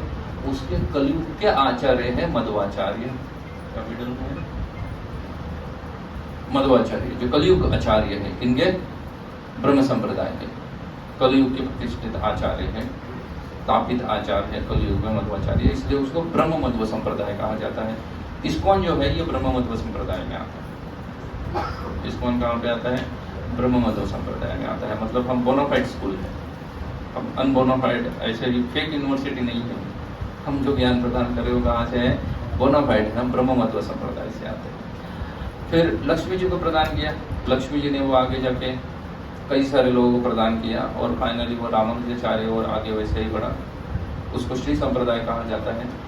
श्री संप्रदाय या लक्ष्मी संप्रदाय के कलयुग प्रतिष्ठापित आचार्य रामानुजाचार्य है। श्रीमान रामानुजाचार्य का कुछ दिन पहले ही या शायद 6 महीने पहले वगैरह एक बहुत बड़ा स्टैचू स्थापित किया था 1000 ईयर पूर्ति में आंध्र प्रदेश में। मोदी जी गए थे उसके उद्घाटन के लिए। याद आ रहा है? आप लोगों ने सुना होगा या देखा होगा टीवी पे, न्यूज में। कहीं तो एक बहुत बड़ा स्टैचू हैदराबाद के नजदीक या कहीं तो, I don't know exactly the place, लेकिन आंध्र में कहीं तो बनाया है ना। उनकी 1000 ईयर या कुछ हुआ था उसके उपलक्ष्य में, उनके जन्म को। तो रामानुजाचार्य श्री संप्रदाय, आप तिरुपति बालाजी वगैरह जाएंगे वहाँ पे सब आपको श्री संप्रदाय के लोग मिलेंगे, वो भी बोनाफाइड्स हैं। तो श्री संप्रदाय है। प्राय वो तिलक लगाएंगे ऐसा ट्रायंगल का, और बीच में गंध लगाएंगे, कुमकुम लगाएंगे बीच में, कुमकुम। श्री लक्ष्मी जी कुमकुम लगाती है तो उसके उपलक्ष्य में वो लोग कुमकुम लगाते हैं। फिर रुद्र संप्रदाय है। भगवान ने अपने बारे में शिव जी को बताया, शिव जी ने आगे चल के गुरु शिष्य परंपरा से वो चलता आया और कलयुग में उनके प्रतिष्ठित आचार्य हुए विष्णु स्वामी। विष्णु स्वामी ने आगे उसको ज्ञान प्रदान किया। हालांकि विष्णु स्वामी कल के नहीं है, विष्णु स्वामी 400 सेंचुरी में हो गए हैं, तो उसको भी 2000 साल हो जाएंगे या ऑलमोस्ट हो गए हैं ना, 1700-1800 साल बीत चुके हैं उनको आगे। तो विष्णु स्वामी को उन्होंने ज्ञान प्रदान किया। आपने टीवी पे मोरारी बाबू को देखा है? मोरारी बाबू जो राम कथा का आपके लिए फेमस है ना, राम कथा का, वो रुद्र संप्रदाय से आते हैं। तो रुद्र संप्रदाय है। फिर कुमार संप्रदाय या उसको निबार संप्रदाय कहा जाता है, क्योंकि चतुष्कुमार ब्रह्मा के पुत्र सनत सनातन सनंदन सनत कुमार, सनत सनातन सनंदन सनत कुमार ब्रह्मा जी के ये प्रथम 4 पुत्र। ऐसे ब्रह्मा के बहुत सारे पुत्र हैं, लेकिन जैसे मनुष्य को ट्विंस पैदा होते हैं ना, ब्रह्मा जी को 4 हो गए थे एक ही साथ में ना। ट्विंस की जगह पे 4 बच्चों को उन्होंने एक साथ जन्म दिया था। ये हमारे ब्रह्मांड में प्रथम जन्म हुआ है उनका। ब्रह्मा के बाद अगर किसका जन्म हुआ है तो ये चतुष्कुमार का जन्म हुआ। तो उनका जन्म होने के बाद उन्होंने देखा, उनको तो ज्ञान था ही पहले से कि ये भौतिक संसार ठीक नहीं है, तो इसलिए कुमार अवस्था में रहे हुए हैं, बच्चे हैं, बड़े नहीं हुए हैं। उस बच्चे की अवस्था में जिस बच्चे को नंग धड़ंग आप कहीं पे भी लेके जाओ उसको कुछ फर्क नहीं पड़ता ना। जैसे 2.5-3 साल का बच्चा है ना, उसको आप कहीं पे भी बिना कपड़े का लेके जाओ उसको कुछ फर्क नहीं है। 25,000 लोगों के सामने स्टेज पे उसको डांस करने के लिए बोले वो करेगा, उसको कुछ नहीं है। तो वो उस अवस्था में ये चतुष्कुमार है, लेकिन ज्ञानी है। तो उन्होंने आगे ज्ञान प्रदान किया। वो आए निम्बार्क तक, तो इसलिए निम्बार्काचार्य कलयुग में उनके स्थापित आचार्य है, इसलिए उसको निम्बार्क संप्रदाय या कुमार संप्रदाय कहेंगे। ब्रह्म संप्रदाय को ब्रह्म संप्रदाय या मध्व संप्रदाय भी कहे जाएंगे, क्योंकि वो कलयुग में आचार्य थे, उनके नाम से भी जाना जा सकता है। या ब्रह्म मध्व भी कहेंगे, कुमार के लिए कुमार निम्बार्क आदि भी कहेंगे। तो निम्बार्क संप्रदाय के भी कई सारे फॉलोअर्स हैं, खास करके जो लड्डू गोपाल का वर्षिप आदि करते हैं ना निम्बार्क संप्रदाय से, तो बहुत सारे लोग इसमें से, तो बहुत सारे फॉलोअर हैं। आप चले जाएंगे राजस्थान आदि जगहों पे उनके कई सारे फॉलोअर। यदि ये 4 संप्रदाय है, ये क्या है? ये बोनाफाइड भगवान कुछ बोल रहे हैं, शास्त्र में बोला है, इनसे आप ज्ञान प्राप्त। अन्य जगह से ज्ञान प्राप्त करो या ना करो, क्या कहे उसके बारे में कि कहना करना भी चाहिए अन्य जगह से ज्ञान प्राप्त या नहीं करना चाहिए। अगर उसके बारे में अगर हम सोचोगे या उसके बारे में अगर कहेंगे तो अन्य जगह से भी कई सारा ज्ञान हो सकता है, लेकिन प्रॉब्लम वही है कि वो ज्ञान कितना बोनाफाइड होगा वो कह नहीं सकते। क्यों कह नहीं सकते हैं? क्योंकि कलयुग जो है ना वो आपातकालीन परिस्थितियां है। आपात परिस्थिति उसको कहते हैं, जैसे अभी बारिश शुरू होने वाली है, अब तक कोई नहीं है, लेकिन आप में से कोई लोग गांव में रहे, गांव गए हो, कितने लोगों का गांव के साथ अभी भी कुछ रिश्ता बचा हुआ है ना? तो अगर आप गांव में गए हो, गांव में रहे हो, तो आपने देखा होगा कि गर्मी के सीजन में है ना कई सारे पगडंडियां होती हैं, कई सारे पगडंडी होते हैं ना, एक जगह से दूसरी जगह जाने के लिए कई सारे पगडंडी चलते हैं। लेकिन जैसे ही बारिश चालू हो जाती है तो वो सब पगडंडियां क्या हो जाती है, बुझ जाती है। कहीं पे पानी उबलता है, कहीं पे घास आ जाती है, कहीं पे पेड़ गिरता है उसके ऊपर, लेकिन बचता क्या है, सिर्फ राजमार्ग बचता है। जो राजमार्ग है ना वो बचा हुआ रहता है, वो नष्ट नहीं होता है, वो वैसे ही रहता है। तो वैसे ये 4 संप्रदाय है ना, ये राजमार्ग है। कलयुग में इमरजेंसी सिचुएशन पैदा हो गई है ना, जैसे बारिश की सिचुएशन होती है ना, वैसे ही कलयुग की सिचुएशन है, ये इमरजेंसी सिचुएशन है। तो इमरजेंसी सिचुएशन में हो सकता है कि कई सारी चीजें आपको लगेंगी कि वो चल रही है, लेकिन वास्तव में वो चल नहीं रही है। तो इसलिए इन 4 संप्रदाय से आपको क्या ग्रहण करना चाहिए, ज्ञान प्राप्त करना चाहिए, आध्यात्मिक ज्ञान प्राप्त करना चाहिए। किसमें बदलाव लाने के लिए? फाइनेंशियल स्टेटस में बदलाव लाने के लिए नहीं, जीवन में बदलाव लाने के लिए। जीवन में बदलाव लाना बहुत जरूरी है। फाइनेंशियल स्टेटस बदले या ना बदले उससे कुछ फर्क नहीं पड़ता है। ज्यादा फर्क पड़ता है? ज्यादा फर्क नहीं पड़ता है फाइनेंशियल स्टेटस चेंज होने से, क्योंकि आप कुछ भी करो ना, चीजें वहीं की वहीं रहने वाली है। आपका फाइनेंशियल स्टेटस जो बंबई में है ना, जिस व्यक्ति के पास 10 करोड़ रुपए है, उसका और अंबानी का एक जैसा जीवन है। वैसे तो हमारा और अंबानी का एक ही जैसा जीवन है, ज्यादा कुछ फर्क नहीं है। आप भी राइस खाते हो, अंबानी भी राइस ही खाता है, वो भी गेहूं ही खाएगा, रोटी खाएगा, और कुछ नई चीज नहीं खा सकता है। आपको तड़का जीरे का लगाना पड़ेगा, अंबानी हीरे का तिलका नहीं लगा सकता है। वो लगा भी दे तो भी, लगा दे तो खरीद सकता है वो इतने हीरे, और लगा भी दे तड़का, लेकिन उसको खा नहीं सकता है। फिर अगर लगा दिया उसने हीरे का तड़का तो उसको उस राइस को नहीं क्या कर सकता हो, और राइस सब्जी को खा नहीं सकता है, क्योंकि डाइजेस्ट नहीं होगा ना। इसलिए जीवन वैसा ही है। आप भी उलन के कपड़े पहनते हैं या कपास से बना हुआ है ना, हमारे कपड़े जो है वो कपास से बनता है, कपास से धागा बनता है, उससे सब क्लोथ्स बनते हैं। तो अंबानी के क्लोथ्स किससे बनते हैं?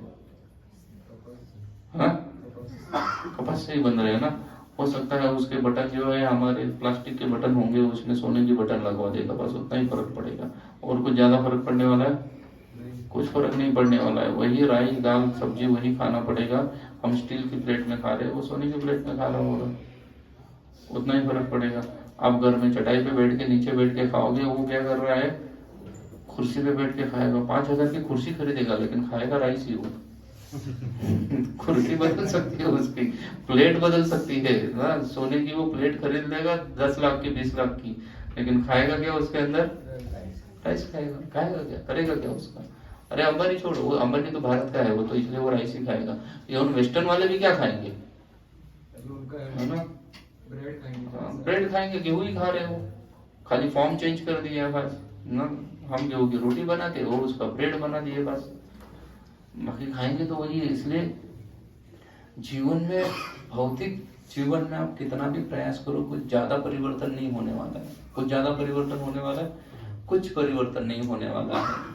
अंबानी BMW लेके घूमता है क्या? अंबानी अकेला उस गाड़ी कंपनी की खरीद रहा है क्या?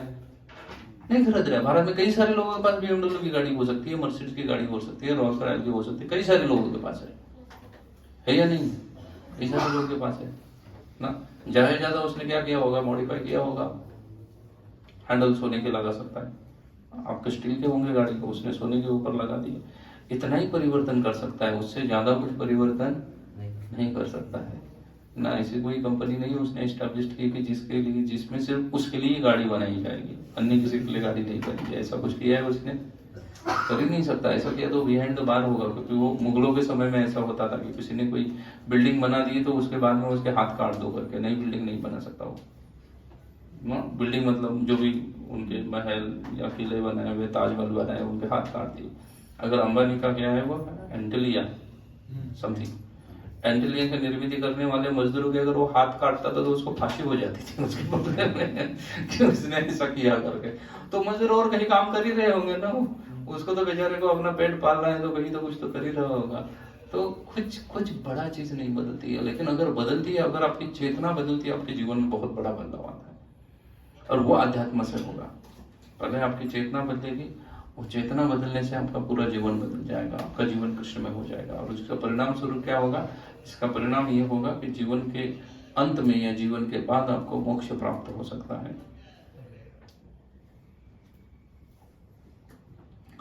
अभी बहुत बार आप सुन रहे होंगे, आप बोलेंगे क्योंकि आपने तो बोल दिया कि क्या है, हमें संप्रदाय में सुनना चाहिए, लेकिन क्या गारंटी है कि आप इस्कॉन वाले बोलने के लिए बोल रहे हो कि भाई हम ब्रह्म मध्व संप्रदाय से आ रहे हैं। यूजीसी अगर कोई यूनिवर्सिटी एफिलेटेड है तो उसको एफिलेशन नंबर भी रहता है ना।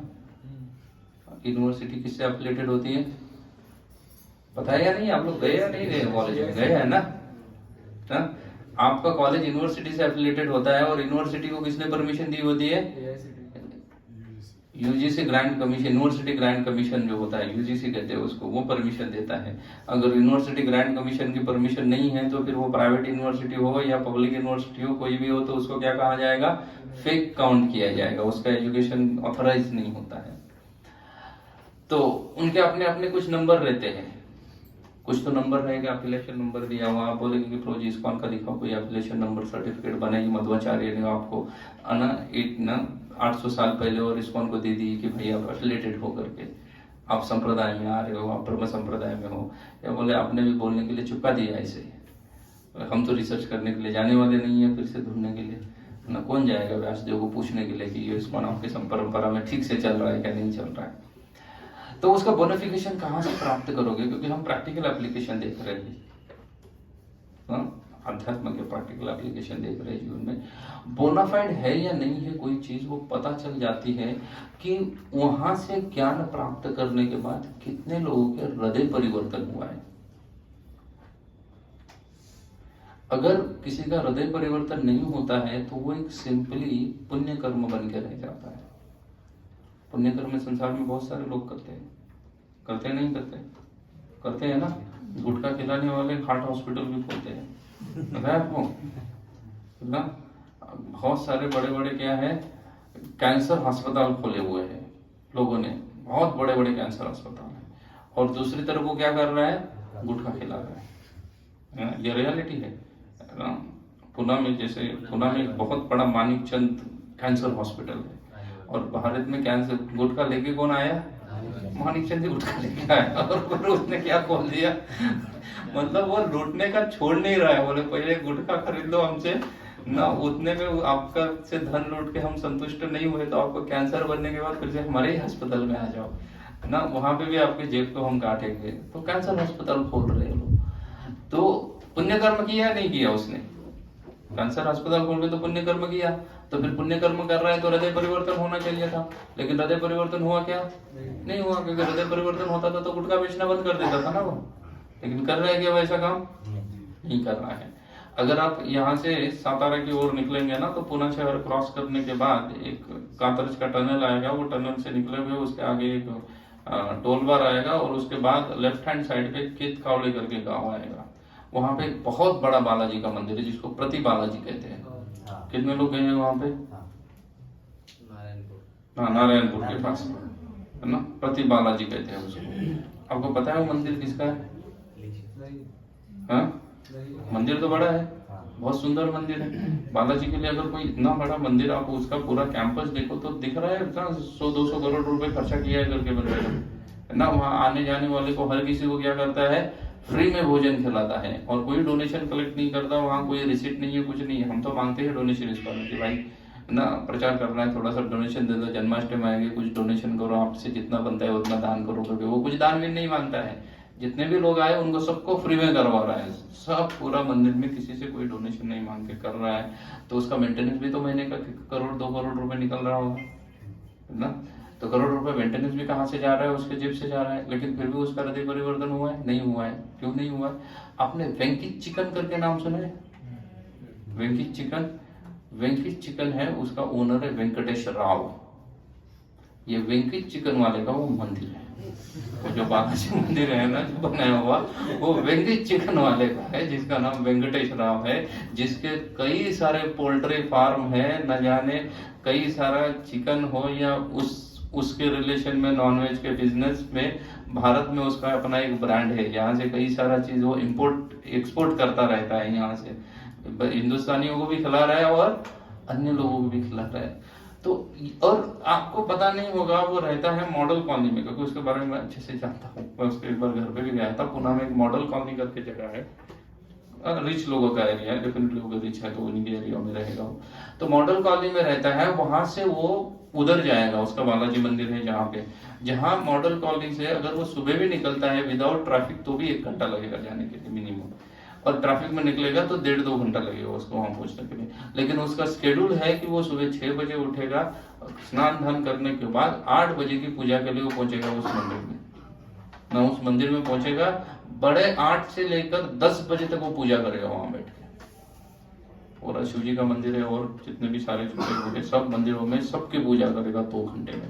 फिर वहां ब्रेकफास्ट करेगा, वही जो भोग लगाया हुआ है ना महाप्रसाद खाएगा, वहां पे भगवान का प्रसाद पाएगा, और फिर निकल पड़ेगा अपने ऑफिस और पूरा बिजनेस के लिए। ये उसका नित्य क्रम है, रेगुलर शेड्यूल है उसका। जब भी वो पुणे में है, मतलब कोई बिजनेस टूर में नहीं गया है, पुणे सिटी में है, तो उसका ये नित्य क्रम है, विदाउट फेल वो ये चीज करता है डेली। हृदय परिवर्तन हो रहा है उसका? नहीं हो रहा है। इसको पुण्य कर्म कहते हैं। पुण्य तो डेफिनेटली उसको मिला है, लेकिन पुण्य से वो जो मुर्गियां काट रहा है उसका पाप नष्ट नहीं होने वाला है। हम पुणे में भी एक एनवीसीसी में इस्कॉन का बड़ा मंदिर है, एनवीसीसी उसको कहते हैं। तो उस मंदिर का जब निर्माणाधीन था, आज से 15 साल 16 साल पहले, 2007-8 की बात है, तब ये वेंकटेश राव आया था। उसने कहा था कि आपका पूरा 50 करोड़ का प्रोजेक्ट है, मैं देता हूँ 50 करोड़, पूरा प्रोजेक्ट स्पॉन्सर करता हूँ। तो परम पूज्य गोपाल कृष्ण महाराज ने उसको कहा कि ठीक है हम बताते हैं, करते, पूरा पैसा देने के लिए रेडी था। हमने कहा हम बताते हैं। उसके बाद महाराज ने बोला कि हमें नहीं चाहिए उसका पैसा, जो मुर्गी काट के पैसा कमा रहा है वो, उससे हमें मंदिर नहीं बनाना है। भले हमारा मंदिर लेट हो जाए, डोनेशन मांगने में बहुत पसीना निकल जाए, लोगों से 1-1 रुपया मांगना पड़े, 10 लोगों से मांगने के बाद एक कोई 1 रुपया दे दे तो भी बोले चल जाएगा हमारे लिए, लेकिन उसका मुर्गी काट के उसने जो पैसा कमाया उसमें से हमें धन नहीं चाहिए।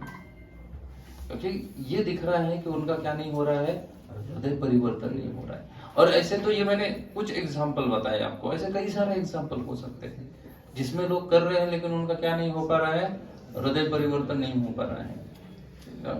पुण्य कर्म करने का प्रयास कर रहे हैं लेकिन हृदय परिवर्तन नहीं हो पा रहा है, इसलिए वो बोनाफाइड नहीं है, संप्रदाय में नहीं है, संप्रदाय में ज्ञान नहीं प्राप्त कर रहे हैं, क्योंकि उनका हृदय परिवर्तन नहीं हो पा रहा है। आप बंबई में रह रहे हो सब लोग, आप बंबई में देखो और 2-3 महीने के बाद गणपति आ जाएंगे, गणेश फेस्टिवल बहुत जोरों शोरों से होता है। बंबई में कोई ऐसा गुंडा या दादा नहीं होगा जिसका गणेश का अपना एक खुद का मंडल होकर वो गणपति नहीं बिठाएगा, इम्पॉसिबल सी चीज है ना। कोई नगर सेवक, एमएलए, कोई ऐसा नहीं होगा जिसका कोई ना कोई गणेश मंडल नहीं होगा, है ऐसा कोई नहीं है, इम्पॉसिबल सा है कि वो ना पॉलिटिक्स में है और बंबई में उसका कोई गणेश मंडल नहीं है और गणपति नहीं बिठा रहा है, ऐसा इम्पॉसिबल है होना। करेगा ही करेगा वो काम। हृदय परिवर्तन हो रहा है उनका?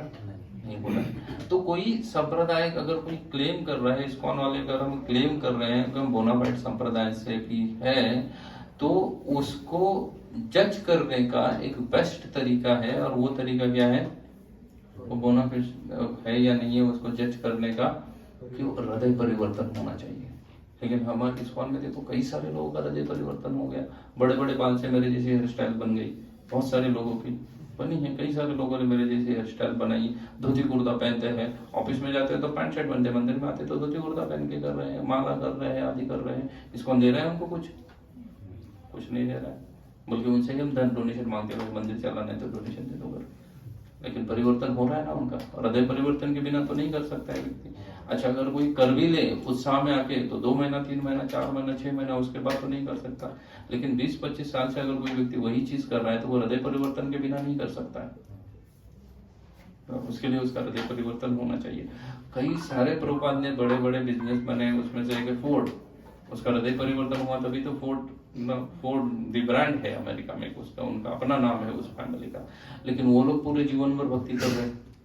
हृदय परिवर्तन हुआ तभी तो भक्ति कर रहे हैं पूरे जीवन भर ना। ऐसे कई सारे उदाहरण हो सकते हैं। उनका हृदय परिवर्तन हो रहा है क्योंकि हम जो ज्ञान है वो ज्ञान कहाँ से आ रहा है, संप्रदाय से आ रहा है, बोनाफाइड ज्ञान प्रदान कर रहे हैं ना, संप्रदाय में बोनाफाइड ज्ञान प्रदान कर रहे हैं। इसके लिए लोगों का क्या हो रहा है, हृदय परिवर्तन हो रहा है। और लोगों का हृदय परिवर्तन हो रहा है, इसलिए कभी आप सभी से भी विनती है कि आप क्या करो, किसमें करो, हृदय परिवर्तन होने के लिए संप्रदाय में ज्ञान प्रदान करो। अच्छा, ज्ञान प्राप्त कर रहे हैं संप्रदाय में तो फिर गुरु की आवश्यकता है, लेकिन गुरु की आवश्यकता के पहले तो हमें देखना पड़ेगा कि डिसाइपल की क्या आवश्यकता है। डिसाइपल की क्वालिफिकेशन भी पता होने चाहिए ना। अगर हमें ज्ञान गुरु से प्राप्त करना है तो उसके पहले शिष्य को योग्य बनना पड़ता है। तो भगवत गीता के 4th अध्याय में, हम अगेन रिपीटिंग, हम सिर्फ एप्लीकेशन देख रहे हैं, कोई सिस्टमैटिक भगवत गीता नहीं देख रहे हैं सीरीज वाइज। तो मैंने थोड़ा सा मॉडिफाई किया है सैटरडे प्रोग्राम को कि 2 क्लास हम एप्लीकेशन के ऊपर ले लेंगे या किसी एक विशेष टॉपिक पे लेंगे और 2 क्लास सीरियली चलेंगे भगवत गीता। तो भगवत गीता के 4th अध्याय में एक श्लोक आता है, तत्विति प्रणिपातेन परिप्रश्नेन सेवया उपदेशान्तिते ज्ञानम ज्ञानिनाम तत्त्वदर्शिनाम। वो कहा गया है कि तद्विति परिपातेन परिप्रश्नेन सेवया। भगवान कहते हैं कि ज्ञान प्राप्त करने के पहले आपको क्या करना पड़ेगा, गुरु की शरणागति ग्रहण करनी पड़ेगी। You can't ask question to spiritual master in challenging way. जो विद्यार्थी शिक्षक के पास जाके ये बोल समझ के जा रहा है कि मैं मूर्ख हूँ, वो शिक्षक मुझे कुछ सिखाएंगे, वो बाद में महाज्ञानी बन जाएगा। कौन? वो विद्यार्थी जो उस भाव में जा रहा है कि मैं मूर्ख हूँ और शिक्षक क्या करेंगे, मुझे ज्ञान प्रदान करेंगे। लेकिन कोई विद्यार्थी ये सोच के जा रहा है कि अरे मेरे टीचर को कुछ आता जाता नहीं है ना। आजकल के चिल्ड्रन की ऐसी ही अवस्था रहती है। वो जिस कॉलेज में पढ़ रहे हैं बोलते हैं कि दुनिया का सबसे बेकार कॉलेज कौन सा है, जिसमें मैं पढ़ रहा हूँ, और सबसे बेकार कॉलेज में प्रोफेसर कौन से हैं, जिसमें मैं पढ़ रहा हूँ। ग्रेटिट्यूड नाम की चीजें नहीं है कि भाई तुम्हारी मार्कशीट देखने के बाद पता चल जाता है कि तुम्हारी तो क्या नहीं थी, तुम्हारी तो कोई योग्यता ही नहीं थी अन्य कहाँ जाने की। ये तो यो कॉलेज की कृपा है कि तुमको ले दिया उसने और एडमिशन दे दिया, लेकिन सोच क्या रहा है ये सबसे। तो ऐसा विद्यार्थी कभी कुछ ज्ञान सीख कर पाएगा नहीं है, क्योंकि उसके पास ग्रेटिट्यूड नहीं है, उसके पास शरणागति नहीं है। इसलिए भगवत गीता में कहा गया है तद्विधि प्रणिपातेन विधिवत परिप्रश्नेन सेवया। आपको जाके गुरु की सेवा करनी पड़ेगी। सेवा मतलब नम्रता भाव रखो। सेवा मतलब तुरंत नहीं बोल रहे हैं गुरु की जाके वो क्या करो, गुरु के कपड़े धो, उसका चरण दबाओ वगैरह, ऐसा चीज नहीं बोली गई है। भगवान बोल रहे हैं कि आपको नम्रता से जाके उनको क्या करना पड़ेगा, अपने आप को मूर्ख समझ के प्रश्न पूछना पड़ेगा। आप अगर गुरु को चैलेंजिंग वे में देखोगे कि गुरु का ज्ञान टेस्ट करने के लिए मैं कर रहा हूँ। आज के विद्यार्थी यही सोचते हैं कि हमारे शिक्षक को तो कुछ नहीं आता है। अरे लेकिन वो कम से कम पास होकर शिक्षक तो बन गया, तुम्हारे तो उसमें भी लाने पड़े हुए, तुम्हारे तो क्या लग रहे हैं, बैकलॉग के ऊपर बैकलॉग लगे जा रहे हैं। लेकिन वो ये नहीं सोच रहे हैं, वो सोच रहे हैं फिर भी टीचर को कुछ नहीं आ रहा है, इसका खुद का तो बैकलॉग लगे पड़े है, ईयर डाउन होने का समय आ गया है इसका, लेकिन फिर भी सोच रहा है कि इसको कुछ नहीं आ रहा है। ये चैलेंजिंग वे है। लेकिन गुरु के पास चैलेंजिंग वे में भगवान कह रहे नहीं जाना चाहिए। तद विधि प्रणिपातेन बोल रहे हैं, वो बहुत ही नम्रता के साथ उनके पास जाना चाहिए। और उनको प्रश्न जब पूछेंगे तब उपदेशान्ति दे ज्ञानम ज्ञानिनाम तत्वदर्शिना। तब वो जो ज्ञानी तत्वदर्शी व्यक्ति है ना, वो क्या करेंगे, आपको ज्ञान प्रदान करेंगे। कौन सा ज्ञान? आध्यात्मिक ज्ञान, पुण्य कर्मों वाला ज्ञान नहीं, आध्यात्मिक ज्ञान, जिससे आपके जीवन में परिवर्तन हो जाएगा। हरे कृष्णा। 8:30 हो गया है, थोड़ा सा लेट चालू किया। नेक्स्ट टाइम आप लोग टाइम पे आइएगा तो हम टाइम पे चालू करेंगे। इसमें से ऑलमोस्ट आधा सेक्शन बचा हुआ है, क्योंकि हमने 15 स्लाइड ही लगभग खत्म किया है, जबकि 50 स्लाइड है इसमें, अलग अलग टॉपिक इसमें डिस्कस करने हैं। तो हम नेक्स्ट सैटरडे भी इस डिस्कशन को कंटिन्यू करेंगे। अभी तो हम यहाँ पे रोक देते हैं। तो यहाँ तक किसी को कोई प्रश्न है? Any question till here? अभी आज जितना हमने कुछ भी डिस्कस किया है, जिसके ऊपर किसी को कोई प्रश्न है क्या? प्रभु जी प्रभु जी कहिए। मतलब इसका टॉपिक ये था कि फैमिली में रहकर भी गृहस्थ आश्रम में रहकर भी कैसे भक्ति की कर सकते हैं। जी। वो कैसे कर सकते हैं प्रभु? एक मुझे समझ रहा है कि किसी बोनाफाइड इसके पास जाके सीखना चाहिए, जी। तो प्रैक्टिकली वो कैसे करें? मतलब यहाँ पर आके हमें सीखना चाहिए ऐसे? हाँ, इस्कॉन एक बोनाफाइड है। मैंने अन्य 4 संप्रदाय भी बताए, लेकिन अभी वो ढूंढते मत बैठो, अन्य 3 का नाम बताए हैं। तो बेटर कम की प्रैक्टिकली है कि आप यहाँ पे आ जाओ। फिर हमने गुरु की आवश्यकता देखी कि उसके नम्रता से जाकर उनको क्या पूछना चाहिए, प्रश्न पूछने चाहिए। हमें बोनाफाइड संप्रदाय में ज्ञान प्रदान करना चाहिए, प्रश्न पूछने चाहिए, मिसकंसेप्शन हमारे निकाल देने चाहिए कि ज्ञान या अध्यात्म मतलब रिटायरमेंट के समय की कार्य है करके।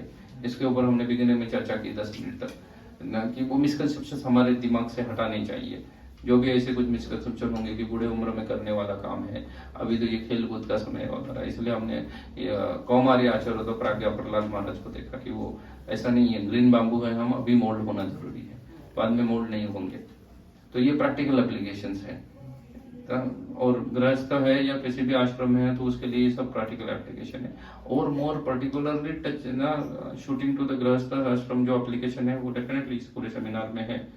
सेमिनार इज वास्ट, वो एक सेशन में कंप्लीट नहीं होने वाला है। 2 आवर्स सेमिनार मतलब 2 घंटे का रहेगा, लेकिन हम क्लास कितना घंटे का करते हैं?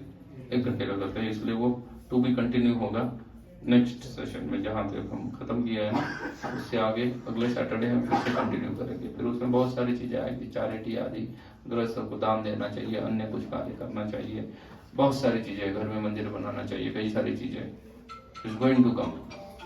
वो अगले क्लास में हम डिस्कस करेंगे। क्लियर? और किसको कुछ पूछना है? एनी क्वेश्चन जो आपके दिमाग में आ रहा है आप पूछ सकते हैं। आपके पास कोई भी डाउट है तो वो डाउट को समय पे आप क्लेरिफाई करो, नहीं तो वो डाउट वैसे ही रह जाएगा। और वो एक डाउट ऐसा होगा जो आपको अध्यात्म में सीरियस बनने से रोक सकता है। एक पर्टिकुलर डाउट भी आपको अध्यात्म में क्या बना सकता है? सीरियस बनने से रोक सकता है।